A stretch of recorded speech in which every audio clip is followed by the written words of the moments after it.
Most welcome everyone. How are you? Are you fine? स्वस्थ हैं और मस्त हैं। चलिए आज फिर हम लोग एक नए वीडियो के साथ आमने सामने हो रहे हैं। आज का टॉपिक आपको सामने दिख रहा है व्हाइट बोर्ड पर, संयोजकता वैलेंसी। देखो बेटा, संयोजकता को हम कैसे परिभाषित करते हैं? किसी तत्व का जितना परमाणु रासायनिक संयोग में भाग लेता है, इलेक्ट्रॉन की उस संख्या को ही हम उस तत्व की संयोजकता कहते हैं। क्लियर? यहां देखो बेटा, इलेक्ट्रॉन तत्व तीन रूपों में भाग ले सकता है। या तो किसी तत्व का परमाणु इलेक्ट्रॉन देगा, या तो लेगा, या तो साझेदारी में भाग लेगा, है ना? तो तीन तरह से संयोग करेगा। या तो इलेक्ट्रॉन दे करके संयोग करेगा, या तो इलेक्ट्रॉन लेके संयोग करेगा, या तो साझेदारी से संयोग करेगा। अब आप जरा ध्यान दो, अगर किसी तत्व का परमाणु किसी रासायनिक संयोग में एक इलेक्ट्रॉन दिया तो उसकी संयोजकता क्या होगी? एक। अगर दो इलेक्ट्रॉन दिया तो संयोजकता दो, तीन दिया तो संयोजकता तीन, चार दिया तो संयोजकता चार। ग्रहण करने के आधार पर देख लो, अगर कोई एक इलेक्ट्रॉन ग्रहण कर रहा है तो संयोजकता एक, दो इलेक्ट्रॉन ग्रहण किया संयोजकता दो, तीन इलेक्ट्रॉन ग्रहण किया संयोजकता तीन, चार इलेक्ट्रॉन ग्रहण किया संयोजकता चार। साझेदारी के आधार पर देख लो, अगर एक इलेक्ट्रॉन की साझेदारी हुई तो संयोजकता एक, दो इलेक्ट्रॉन की साझेदारी हुई संयोजकता दो, तीन इलेक्ट्रॉन की साझेदारी हुई संयोजकता तीन। लेकिन बेटा, कोई दो परमाणु आमने सामने चार इलेक्ट्रॉन की साझेदारी संभव नहीं है। क्लियर? तीन इलेक्ट्रॉन की साझेदारी हो सकती है, चार इलेक्ट्रॉन की साझेदारी पॉसिबल नहीं है। राइट? तो यहां पर क्या है, किसी तत्व के जितने इलेक्ट्रॉन रासायनिक संयोग में भाग लेते हैं, इलेक्ट्रॉन की उस संख्या को उस तत्व की संयोजकता कहते हैं। रासायनिक संयोग में परमाणु या तो इलेक्ट्रॉन देता है, या इलेक्ट्रॉन ग्रहण करता है, या साझेदारी करता है, या साझेदारी में भाग लेता है। से रासायनिक संयोग में भाग लेता है। अब देखो बेटा, इसके बाद हमारी आपकी चर्चा चलेगी क्या? संयोजी कक्षा, संयोजी कक्षा, संयोजी कक्षा एवं संयोजी इलेक्ट्रॉन, संयोजी इलेक्ट्रॉन। ये देखो, इसका मतलब क्या होता है? ये संयोजी कक्षा क्या है और संयोजी इलेक्ट्रॉन क्या है? देखो बेटा, किसी भी परमाणु का सबसे बाहरी कक्षा संयोजी कक्षा कहलाता है, और उस कक्षा में उपस्थित इलेक्ट्रॉन को संयोजी इलेक्ट्रॉन कहते हैं। क्यों? क्योंकि सबसे बाहरी कक्षा ही रासायनिक संयोग में अधिकांशतः भाग लेता है और उसमें उपस्थित इलेक्ट्रॉन भाग लेते हैं। तो क्या कहा जाएगा? किसी तत्व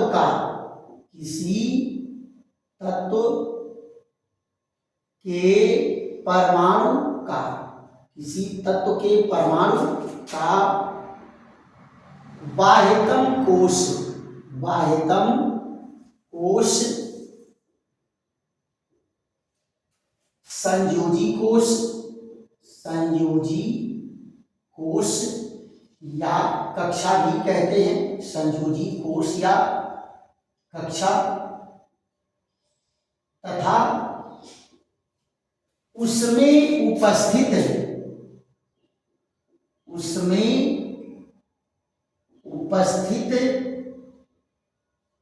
इलेक्ट्रॉन को संयोजी इलेक्ट्रॉन कहते हैं। संयोजी इलेक्ट्रॉन कहते कहते हैं।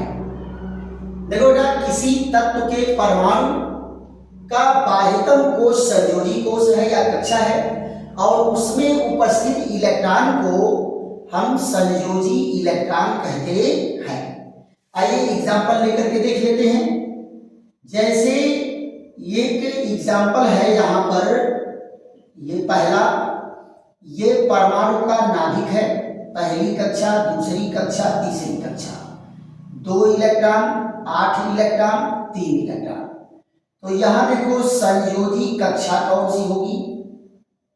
संयोजी कक्षा देखो 1 2 3, संयोजी कक्षा क्या होगी?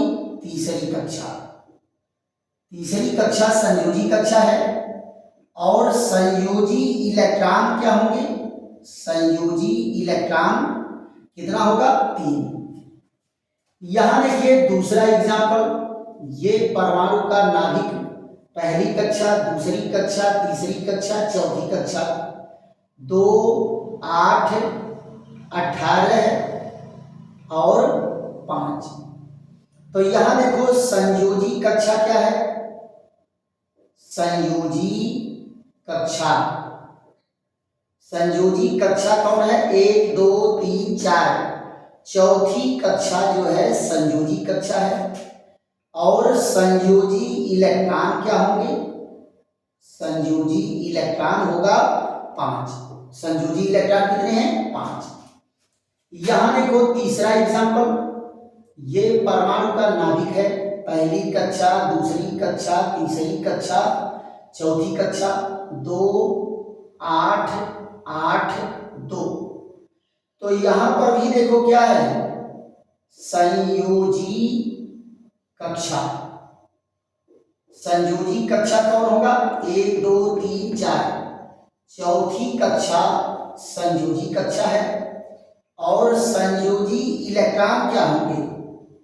संयोजी इलेक्ट्रॉन होगा 2। क्यों? क्योंकि इसमें 2 इलेक्ट्रॉन संयोजी कक्षा में है। तो इस तरह से संयोजी कक्षा और संयोजी इलेक्ट्रॉन को आप समझ गए। क्लियर? अब बात आती है कि संयोजकता हम ज्ञात कैसे करेंगे।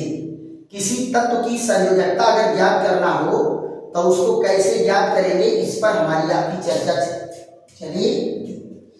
तो क्या कहेंगे?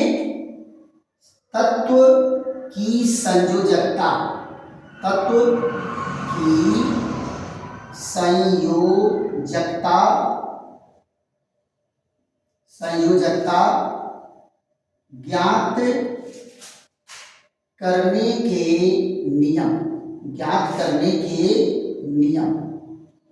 यहां देखो किसी तत्व की संयोजकता आप कैसे ज्ञात करते हैं। क्लियर? तो यहां पर देखो पहला नियम क्या है? यहां अक्रिय गैस, अक्रिय गैसों के बाह्यतम कोश, अक्रिय गैसों के बाह्यतम कोश में 2 इलेक्ट्रॉन या 8 इलेक्ट्रॉन होते हैं, होते हैं। अति अस्थाई इलेक्ट्रॉनिक विन्यास, अति अस्थाई इलेक्ट्रॉनिक विन्यास होने के कारण, अति अस्थाई इलेक्ट्रॉनिक विन्यास होने के कारण ये न तो इलेक्ट्रॉन लेते हैं, लेते हैं, न तो इलेक्ट्रॉन देते हैं, देते हैं और न ही साझेदारी में भाग लेते हैं, न ही साझेदारी में भाग लेते हैं। अतः इनकी संयोजकता, अतः इनकी संयोजकता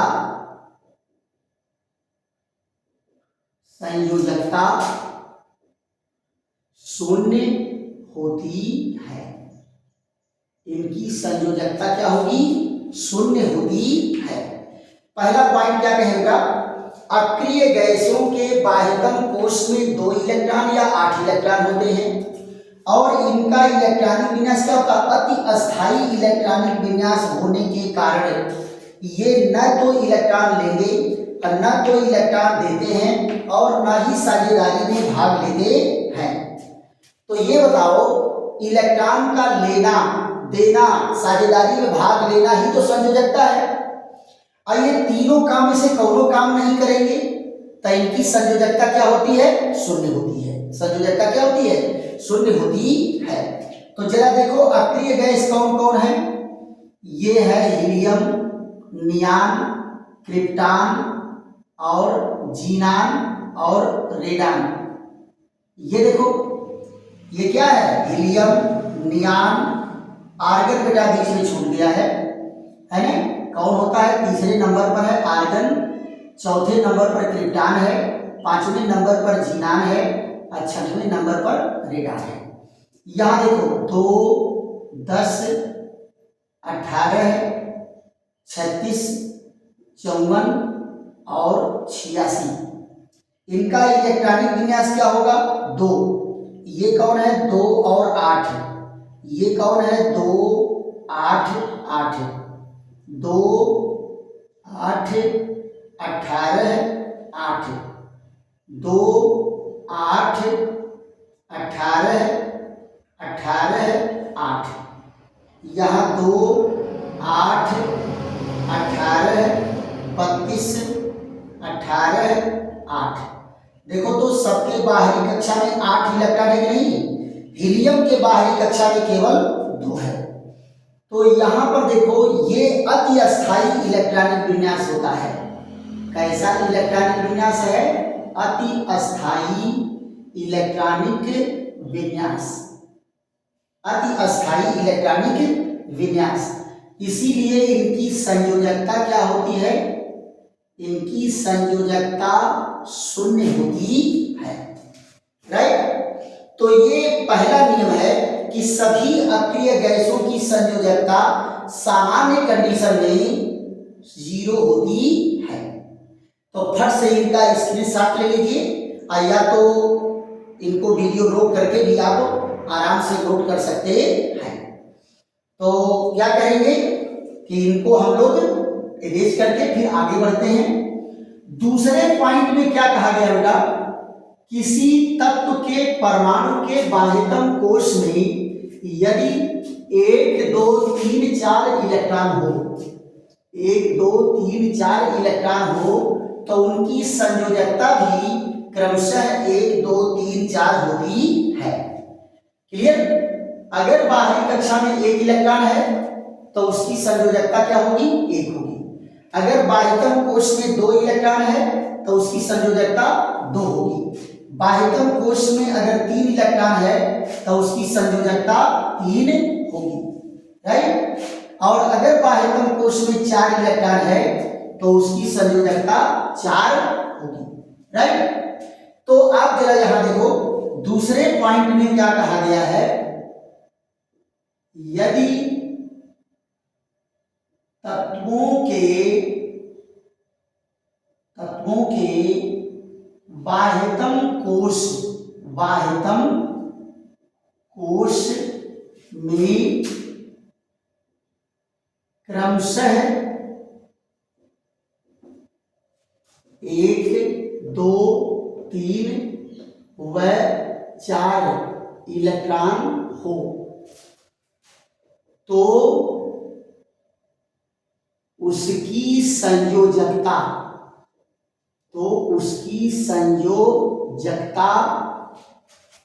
भी क्रमशः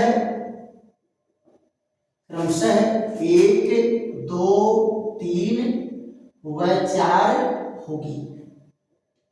उनकी संयोजकता भी क्रमशः 1, 2, 3 व 4 होगी। अगर उनके बाहरी कक्षा में 1 इलेक्ट्रॉन, 2 इलेक्ट्रॉन, 3 इलेक्ट्रॉन, 4 इलेक्ट्रॉन है तो उनकी संयोजकता भी 1, 2, 3, 4 होगी। तो यहां जरा देखो, ये है तत्व और यहां है संयोजकता। दो लाइन बना लेते हैं, एक लाइन इधर कर देंगे तत्व और इधर क्या है संयोजकता। संयोजकता ये देख लीजिए। तो पहला तत्व कौन है? पहला तत्व हाइड्रोजन, परमाणु क्रमांक 1, इलेक्ट्रॉनिक विन्यास भी 1 है, बाहरी कक्षा में 1 इलेक्ट्रॉन, संयोजकता 1। लिथियम का देखो 3 है, 2 और 1, संयोजकता 1। बेरिलियम का कितना है? 4 है, तो 2 और 2 तो संयोजकता 2। बोरान का 5 होता है, 2 और 3 तो संयोजकता 3। कार्बन का कितना है? 4 है, तो इसका 6 होता है, परमाणु क्रमांक 6 होता है, और 2 और 4 तो इसकी संयोजकता क्या होगी? 4 है ना। तो बाहरी कक्षा में 1, 2, 3, 4 है, तो इसकी संयोजकता भी यही है। यहां दूसरी देख लो, सोडियम का 11 है, 2, 8, 1 संयोजकता 1। मैग्नीशियम का 12 है, तो 2, 8, 2 संयोजकता 2।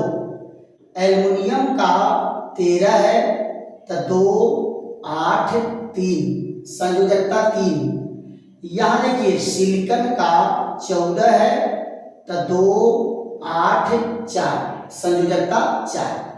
यहां पोटेशियम का 19, 2, 8, 8, 1 संयोजकता 1। कैल्शियम का 20 है, तो 2, 8, 8, 2 संयोजकता 2। तो बेटा परमाणु क्रमांक 1 से लेकर के 20 तक के बहुत मुख्य हैं, बहुत रिएक्टिव हैं, इन्हीं के कंपाउंड प्रकृति में ज्यादा मिलते हैं। तो इनकी संयोजकताएं अगर आप याद कर जा रहे हैं, इलेक्ट्रॉनिक विन्यास और संयोजकता। वैसे अगला टॉपिक हमारा घबराओ मत बेटा, ये बोर का इलेक्ट्रॉनिक विन्यास ही आपको पढ़ाएंगे, है ना। तो ये संयोजकता हो गई। जरा तीसरा पॉइंट इसका देखिए, तीसरे पॉइंट में क्या कहा गया? यदि तत्व के बाह्यतम कोश में, तत्व के बाह्यतम कोश में, बाह्यतम कोश में इलेक्ट्रॉन की संख्या, इलेक्ट्रॉन की संख्या 4, 5, 6 व 7 हो तो उसकी संयोजकता, तो उसकी संयोजकता क्या होगा? 8 - n के आधार पर ज्ञात करते हैं, ज्ञात करते हैं, जहां n बाह्यतम कोश की संख्या है, बाह्यतम कोश की संख्या है, बाह्यतम कोश की संख्या है। तो यहां जरा देखिए, इनकी वैलेंसी की बात करेंगे तो यहां कौन है तत्व? ये 8 ऋण n, और यहां क्या है? संयोजकता, संयोजकता। यहां जरा देखो, तत्व 8 ऋण n और यहां संयोजकता, संयोजकता। तो जरा यहां एग्जाम्पल देख लेते हैं। जैसे कार्बन को ले लेते हैं, किसको ले लेते हैं? कार्बन को। यहां कार्बन 6, 2 और 4 तो 8 ऋण 4 बराबर कितना है? 4 संयोजकता 4।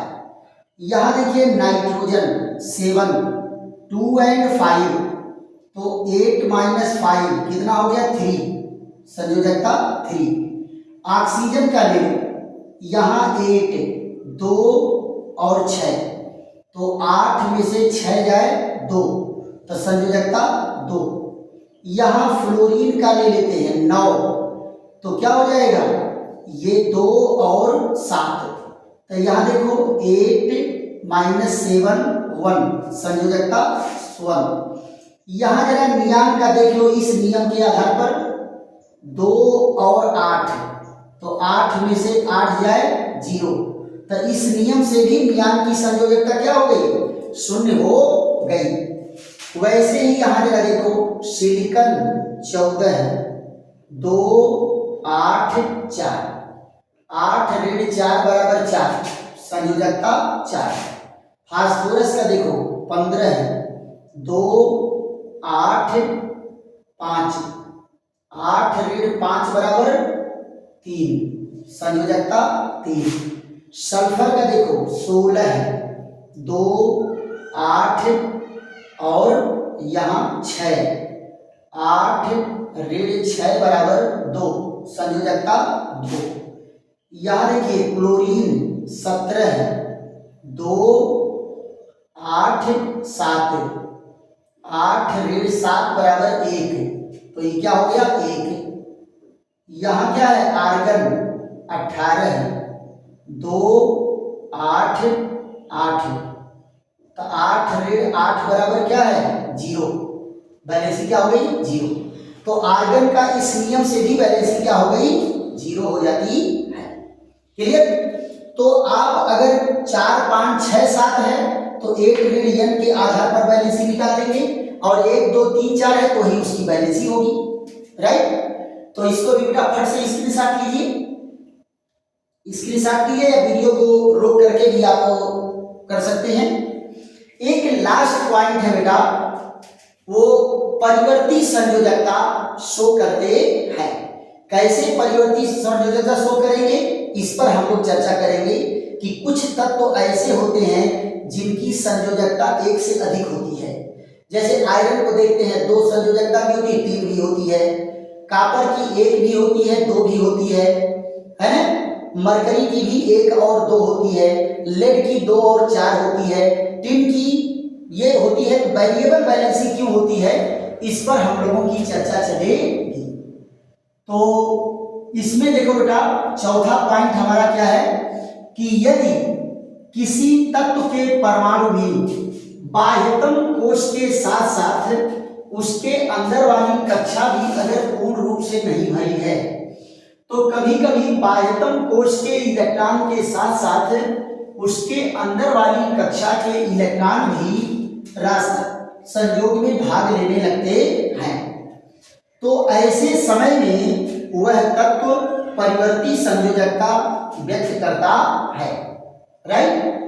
तो परिवर्ती संयोजकता व्यक्त करता है तो क्यों, क्योंकि उसके अंदर वाली कक्षा भी पूर्ण रूप से भरी हुई नहीं है। क्लियर। तो चौथा पॉइंट क्या कहेगा, ऐसे तत्व जिनके बाह्यतम कोश के साथ साथ उसके अंदर वाली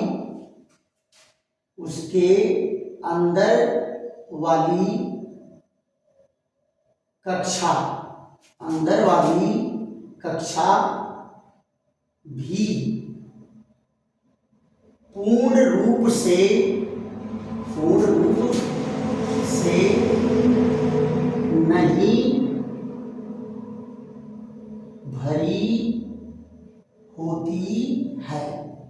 नहीं भरी होती है, तो बाह्यतम कोश के इलेक्ट्रॉन के साथ बाह्यतम कोश के इलेक्ट्रॉन के साथ साथ उसके अंदर की कक्षा के इलेक्ट्रॉन भी रासायनिक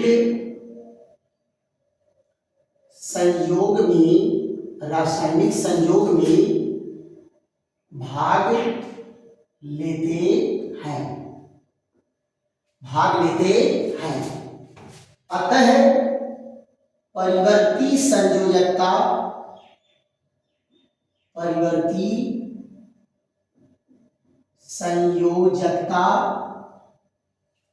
व्यक्त करता है।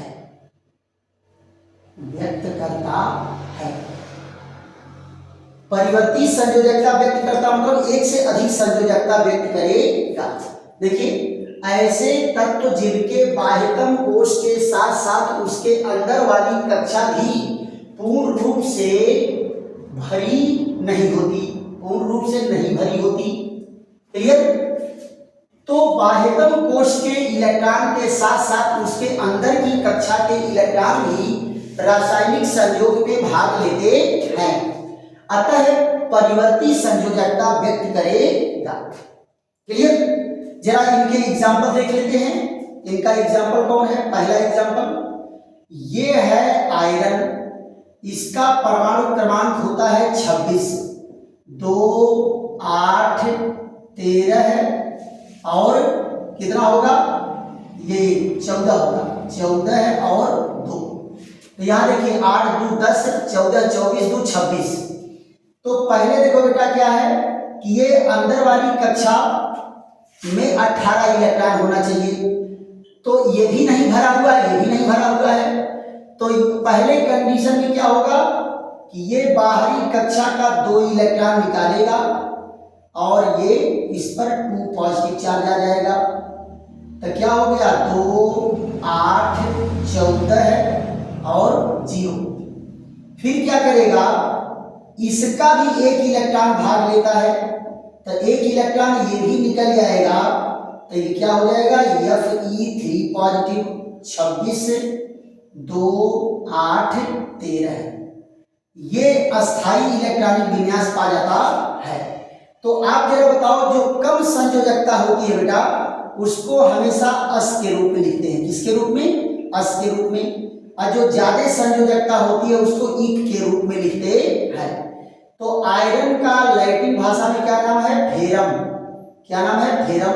तो यूएम निकल करके अस जुड़ जाएगा, तो इसका नाम क्या हो जाएगा? फेरस। और इसका नाम क्या हो जाएगा? फेरिक। क्या नाम हो जाएगा? फेरिक। दूसरा एग्जाम्पल यहां देख लो, ये है कापर, इसका होता है 29, 2, 8, 18, 1। देखो बेटा ये 18 होता है 17 है, लेकिन अस्थाई होने के लिए एक इलेक्ट्रॉन इसका उधार ले लेता है। तो यहां देखो इनका नाम क्या है? क्यूप्रम। क्या नाम है? क्यूप्रम। ये एक इलेक्ट्रॉन पहले निकालेगा, तो इसके ऊपर क्या है? 1 पॉजिटिव चार्ज आ गया। ये 29 से 2, 8, 18, 0। यहां देखो अब क्या करेगा? जो इलेक्ट्रॉन उधार लिया है उसको निकाल देगा, तो क्या हो जाएगा? Cu2 positive. कितना है? 29 से 2, 8, 17, 0। तो यहां देखो कम वाली संयोजकता किस रूप में लिखी जाएगी? अस के रूप में। तो इसका नाम क्या हो गया? क्यूप्रस। और यहां देखिए ये ईट के रूप में, तो क्या हो गया? क्यूप्रिक। राइट? तो इस तरह से ये तत्व क्या करते हैं? परिवर्ती संयोजकता व्यक्त करते हैं। ऐसे ही बेटा साथ साथ में कुछ और एग्जाम्पल हैं, जैसे ये मरकरी है, ये क्या करता है? एक संयोजकता भी व्यक्त करता है और 2 संयोजकता भी व्यक्त करता है। तो ये क्या है? ये है मरकरी है, तो इसको क्या नाम इसका हो जाएगा? मर्क्यूरस। और इसका क्या नाम हो जाएगा? Mercuric, mercuric. ये देखिए, ऐसे देख लो, ये कौन है, ये आपका आ जाता है Sn, और ये जो है Sn2 पॉजिटिव और Sn4 पॉजिटिव भी बनाता है। तो इसका लैटिन भाषा में क्या नाम होता है, स्टैनम। तो स्टैनम से ये क्या हो जाता है, स्टैनस। क्या हो जाता है, स्टैनस। और ये क्या हो जाता है, स्टैनिक, स्टैनिक। ऐसे ही यहां पर देख लो, एक और एग्जांपल है, ये Pb, यहां क्या होता है, Pb2 पॉजिटिव और Pb4 पॉजिटिव। तो इसका क्या नाम होता है, प्लम्बम। क्या नाम है, प्लम्बम। तो प्लम्बम का क्या हो जाता है, ये हो जाता है प्लम्बस। प्लम्बम का क्या हो गया, प्लम्बस। और इसका नाम क्या हो गया, प्लम्बिक। क्या नाम हो गया, प्लम्बिक। तो इस तरह से बहुत सारे तत्व हैं जो वेरिएबल वैलेंसी शो करते हैं, परिवर्ती संयोजकता शो करते हैं, व्यक्त करते हैं। राइट। तो आशा है बेटा कि संयोजकता क्या है, संयोजी कक्षा, संयोजी इलेक्ट्रॉन क्या है और संयोजकता कैसे ज्ञात करेंगे, ये चारों पॉइंट आपके समझ में आया होगा। और अगर बेटा कम समझ में आया होगा तो इसको 2-3 बार देखिएगा और ढंग से समझ में आ जाएगा। राइट। चलिए, अगर समझ में आया है तो खूब लाइक करो, शेयर करो, सब्सक्राइब करो, दोस्तों मित्रों को भी बताओ कि बहुत ही बेहतरीन ढंग से रसायन विज्ञान पढ़ाया जा रहा है। और चलो झूम के रसायन विज्ञान पढ़ते हैं। क्लियर। और फिर ऐसे ही अगले बेहतरीन वीडियो के साथ फिर हमारी आपकी मुलाकात होगी। तब तक के लिए विश्राम। थैंक यू, धन्यवाद।